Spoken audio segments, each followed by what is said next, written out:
ಹೌದು, ಚಿಕ್ಕಮ್ಮ ಹೇಳ್ತಿರೋದೇ ಸರಿ.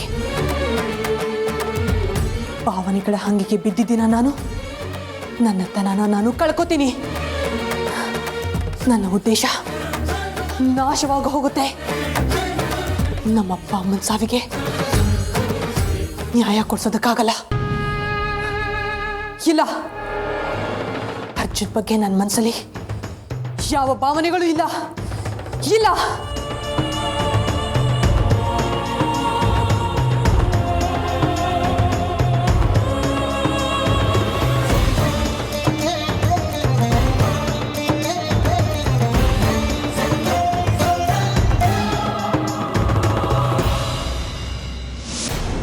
ಅಲ್ಲ, ಪಾಪ ಅಲ್ವಾ ಅರ್ಜುನ್? ನನಗೋಸ್ಕರ ಎಷ್ಟೆಲ್ಲ ಒದ್ದಾಡ್ತಾರೆ. ನನಗೆ ಸ್ವಲ್ಪ ನೋವಾದರೂ ವಿಲವಿಲ ಅಂತ ಒದ್ದಾಡೋ ಜೀವ ಅದು. ಎಷ್ಟೋ ಸಾರಿ ನಾನು ಅಪಾಯಕ್ಕೆ ಸಿಲುಕಿದಾಗ ನನ್ನನ್ನು ಕಾಪಾಡಿದ್ದಾರೆ. ನಾನು ಅವ್ರ ಭಾವನೆಗೆ ಸ್ವಲ್ಪ ಸ್ಪಂದಿಸಿದ್ರು ಎಷ್ಟು ಖುಷಿ ಆಗ್ತಾರೆ. ನನ್ನನ್ನು ಖುಷಿಯಾಗಿ ಇಟ್ಕೊಳ್ಳೋದಕ್ಕೆ ಎಷ್ಟೆಲ್ಲ ಪ್ರಯತ್ನ ಪಡ್ತಾರೆ. ಹಾಗಿರುವಾಗ ನಾನು ಅವ್ರ ಹತ್ರ ಸ್ವಲ್ಪ ಹೊತ್ತಾದರೂ ಖುಷಿಯಲ್ಲಿ ಇಟ್ಕೊಂಡ್ರೆ ಅವರ ನಗುಗೆ ಕಾರಣ ಆಗ್ಬೋದೇನೋ. ಯಾಕೆ ಆಗಬಾರ್ದು? ಅರ್ಜುನ್ ಅವ್ರಿಗೆ ಖುಷಿ ಆಗುತ್ತೆ ಅನ್ನೋದಾದರೆ ನಾನು ಯಾಕೆ ಅವರಿಗೆ ಹತ್ರ ಆಗೋ ಥರ ನಾಟಕ ಮಾಡಬಾರ್ದು?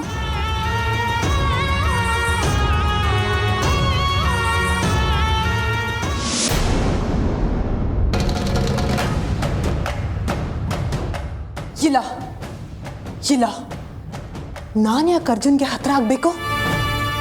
ಇಷ್ಟಕ್ಕೂ ಇವರು ನನ್ನ ಶತ್ರುಗಳ ಮಗ.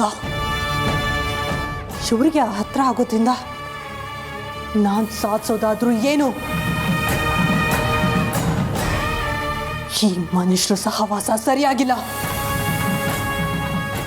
ನಾನು ನಾಗಲೋಕದ ಯುವರಾಣಿ. ನಾನು ಯಾಕೆ ಈ ಮನುಷ್ಯರ ಸಂಗ ಮಾಡಬೇಕು? ಇಲ್ಲ, ನನಗಿದೆಲ್ಲ ಬೇಕಾಗಿಲ್ಲ.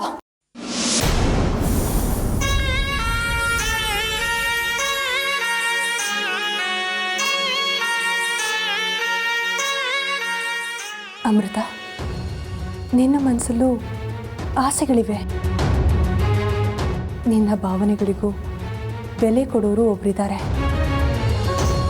ನಿನ್ನ ಸಂತೋಷನ ಸದಾ ಕಾಯೋರು ನಿನಗೋಸ್ಕರ ಒಬ್ಬರು ಬದುಕ್ತಿದ್ದಾರೆ. ಅವರನ್ನು ಖುಷಿಯಾಗಿಟ್ಕೊಳ್ಳೋದು ನಿನ್ನ ಕರ್ತವ್ಯ ಅಮೃತ. ಯೋಚನೆ ಮಾಡು. ನೋಡು, ನಿಮ್ಮಿಬ್ರು ಜೋಡಿ ಎಷ್ಟು ಮುದ್ದಾಗಿ ಕಾಣಿಸ್ತಿದೆ. ಇಲ್ಲ ಇಲ್ಲ, ನಮ್ಮಿಬ್ರು ಜೋಡಿ ಹೇಗೆ ಕಂಡ್ರೆ ನನಗೇನು? ನಾಗಲೋಕದವರು ಮನುಷ್ಯ ಲೋಕದವರು ಯಾವತ್ತೂ ಜೋಡಿ ಆಗೋದಕ್ಕೆ ಸಾಧ್ಯ ಇಲ್ಲ. ಯಾಕೆ ಸಾಧ್ಯ ಇಲ್ಲ? ಇಷ್ಟೆಲ್ಲ ಪ್ರೀತಿ ತೋರಿಸೋ ಒಂದು ಜೀವಕ್ಕೆ ಸಂತೋಷ ಕೊಟ್ಟರೆ ಗೊತ್ತಿಲ್ವಾ ನಿನಗೆ? ನೋಡು, ನಿನ್ನ ಹತ್ರ ನಾನೊಂದು ಮುಖ್ಯವಾದ ವಿಚಾರ ಮಾತಾಡಕ್ಕೆ ಬಂದಿದ್ದೀನಿ.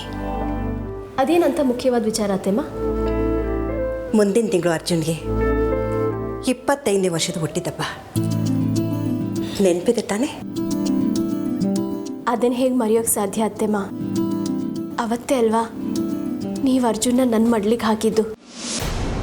ಅರ್ಜುನ್ ಯಾವತ್ತು ಹುಟ್ಟಿದ ಅಂತ ನಮಗೆ ಗೊತ್ತಿಲ್ಲ, ಆದರೆ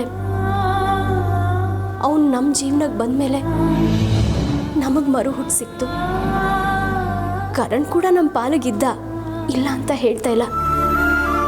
ಆದರೆ ನಂಗೆ ಅರ್ಜುನ್ ಸಿಕ್ಕಿದ ಮೇಲೆ ನಾನು ನಿಜವಾದ ತಾಯ್ತನನ ಅನುಭವಿಸಿದ್ದು. ಅದಕ್ಕೆ ಅವನು ಸಿಕ್ಕಿದ ದಿನಾನ ಅವನು ಹುಟ್ಟದಬ್ಬ ಅಂತ ನಾವು ಆಚರಣೆ ಮಾಡೋದಲ್ವಾ?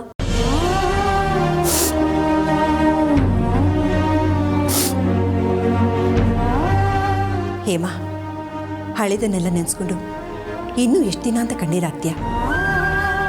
ಹುಚ್ಚಿ ಕಡೆ ನೀನು ಸಮಾಧಾನ ಮಾಡ್ಕೊ.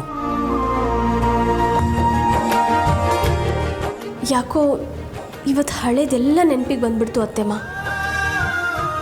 ಹಿರಿಯರನ್ನ ಕಳ್ಕೊಂಡು ಈ ಮನೆಗೆ ನೀವು ಬಂದು ಆ ಹಿರಿಯರ ಸ್ಥಾನನ ತುಂಬಿದ್ರಿ. ಅರ್ಜುನ್ನ ನನ್ನ ಮಡ್ಲಿಗೆ ಹಾಕಿ ನನ್ನ ತಾಯ್ತನಕ್ಕೆ ಒಂದು ಹೊಸ ಅರ್ಥನ ಕೊಟ್ರಿ. ಈ ಮನೆಗೆ ಬೆಳಕಾಗಿ ನೀವು ಮುಂದೆ ನಿಂತ್ರಿ. ನಿಮ್ಮ ಋಣನ ಎಷ್ಟು ತೀರಿಸಿದ್ರೂ ಸಾಲದು ಅತ್ತೆಮ್ಮ. ಇದ್ರಲ್ಲಿ ನಮ್ದು ಏನೂ ಇಲ್ಲ ಕಣೆ. ಬದುಕು ಜಟ್ಕಾ ಬಂಡಿ, ವಿಧಿಯ ಥರ ಸಹಾಯಪ್ಪ ಅಂತ ಕೇಳಿಲ್ವಾ? ನೋಡು, ನಮ್ಮ ಮನೇಲಿ ಏನು ಬರ್ದಿರುತ್ತೋ ಅದೇ ನಡೆಯೋದು. ಹೇಮಾ, ಈ ಸಲ ನಮ್ಮ ಅರ್ಜುನ್ ಹುಟ್ಟಿದಬ್ಬ ಕುಕ್ಕೆಯಲ್ಲಿ ದೇವ್ರ ಸನ್ನಿಧಾನದಲ್ಲಿ ಮಾಡಬೇಕು ಅಂತ ಅಂದ್ಕೊಂಡಿದ್ದೀನಿ. ನಿಂದೇನೂ ಅಭ್ಯಂತರ ಇಲ್ಲ ತಾನೇ? ಇದ್ರಲ್ಲಿ ನಂದೇನು ಅಭ್ಯಂತರ ಇರುತ್ತೆ ಅತ್ತೆಮ್ಮ? ಅರ್ಜುನ್ ನಿಮ್ಮ ಮೊಮ್ಮಗ, ನೀವು ಎತ್ತಾಡ್ಸಿದ ಕಂದ. ನಿಮಗೆ ಹೇಗೆ ಅನ್ಸುತ್ತೋ ಹಾಗೆ ಮಾಡಿ ಅತ್ತೆಮ್ಮ. ಆದರೆ ಒಂದು ಮಾತು ಅತ್ತೆಮ್ಮ. ಏನು? ಅತ್ತೆಮ್ಮ, ಅರ್ಜುನ್ ನನ್ನ ಮಗ ಅಲ್ಲ, ಅವನು ಈ ಮನೆಗೆ ಸೇರಿದವನಲ್ಲ, ನಾನು ಅವನ ಹೆತ್ತ ತಾಯಿ ಅಲ್ಲ ಅಂತ ಯಾವುದೇ ಕಾರಣಕ್ಕೂ ಯಾರಿಗೂ ಗೊತ್ತಾಗಬಾರ್ದು ಅತ್ತೆಮ್ಮ. ಹಾಗೆ ಗೊತ್ತಾಗಿದ್ದ ದಿನ ಆ ಕ್ಷಣನೇ ನಾನು ಎದೆ ಹೊಡ್ಕೊಂಡು ಸತ್ತೋಗ್ತೀನಿ. ಅದನ್ನು ನನ್ನಿಂದ ಊಹಿಸ್ಕೊಳ್ಳೋಕ್ಕೂ ಸಾಧ್ಯ ಇಲ್ಲ. ಬಿಡುತ್ತು ಅಂದೆ. ಎಂತ ಮಾತಾಡ್ತಿದ್ಯಾ ನೀನು? ಅಂಥದ್ದು ಏನೂ ಆಗಲ್ಲ ಹೇಮಾ. ಅಷ್ಟಕ್ಕೂ ಈ ಮನೇಲಿ ಅಂಥವ್ರು ಯಾರಿದ್ದಾರೆ ರಹಸ್ಯನ ಬಯಲು ಮಾಡೋರು? ನೀನೇನು ಯೋಚನೆ ಮಾಡಬೇಡ. ಎಲ್ಲರೂ ಆರಾಮಾಗಿ ಮನೆ ಮಗನ ಹುಡ್ತೇಪನ ಆಚರಣೆ ಮಾಡೋಣ. ಏನಂತೀಯ?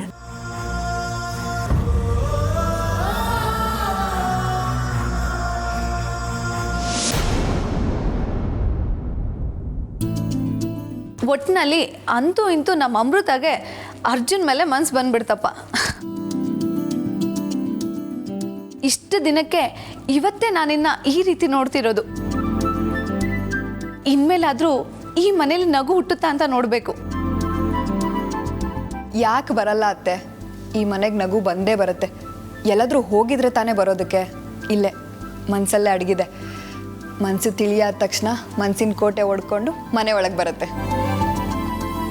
ಅಯ್ಯೋ ದಡ್ಡಿ, ನಾನು ಹೇಳ್ತಿರೋದು ನಗು ಬಗ್ಗೆ ಅಲ್ಲ. ಮತ್ತೆ ನಾನು ಹೇಳ್ತಿರೋದು ಮಗು ಅನ್ನೋ ನಗು ಬಗ್ಗೆ.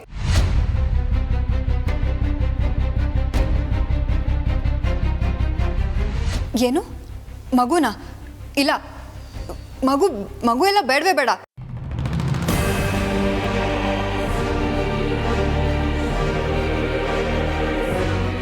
ಯಾಕೆ ಮಯೂರಿ, ಮಗು ಅಂದ ತಕ್ಷಣ ಹಾಗೆ ಬೆಚ್ಚ ಬಿದ್ದೆ? ಅದು ಹಾಗಲ್ಲ. ಪಾಪ ಅರ್ಜುನ್ ಅಮೃತ ಈಗಷ್ಟೇ ಮದುವೆ ಆಗಿದ್ದಾರೆ. ಇನ್ನೂ ಒಬ್ರನ್ನೊಬ್ರನ್ನ ಸರಿಯಾಗಿ ಅರ್ಥನೇ ಮಾಡ್ಕೊಂಡಿರಲ್ಲ. ಸ್ವಲ್ಪ ದಿನ ಗಂಡ ಹೆಂಡತಿ ಆರಾಮಾಗಿರಲಿ ಬಿಡಿ. ಈಗಲೇ ಮಗು ಎಲ್ಲ ಯಾಕೆ ಅನ್ನೋ ಅರ್ಥದಲ್ಲಿ ಹೇಳಿದೆ ಅಷ್ಟೇ. ನೀನು ಹೇಳ್ತಿರೋದು ನಿಜ ಮಯೂರಿ. ನಮ್ಮ ಅರ್ಜುನೇ ಮಗು ಥರ, ಅವನೇ ಇನ್ನೂ ಮಗು ಥರ ಆಡೋದು ಬಿಟ್ಟಿಲ್ಲ.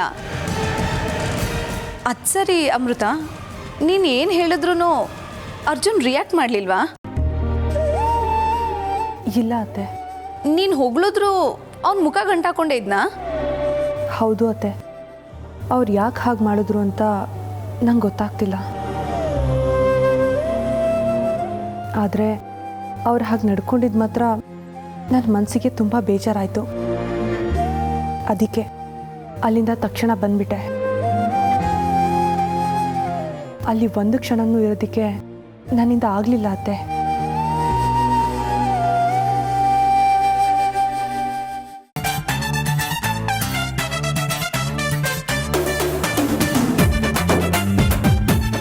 ಐಸ್ ಕ್ರೀಮ್ ಬೇಕು ಅಂದರೆ ಅಲ್ಲಿದೆ ತಗೋಬೋದು. ಬೇಕಾಗಿಲ್ಲ, ಅದನ್ನ ನೋಡಿದ್ರೆ ನಂಗೆ ಕೋಪ ಬರುತ್ತೆ. ಮೊದಲು ತಗೊಂಡೋಗಿ ಬಿಸಾಕಿ. ತೆಗೆದು ಬಿಸಾಕೋ ಬದಲು ನೀವೇ ತಿನ್ಬೋದಿತ್ತಪ್ಪ. ಏನು? ನಾನು ಯಾಕೆ ತಿನ್ಬೇಕದನ್ನ? ಬೇಕಾದ್ರೆ ನೀವೇ ತಿನ್ಕೋ ಹೋಗಿ.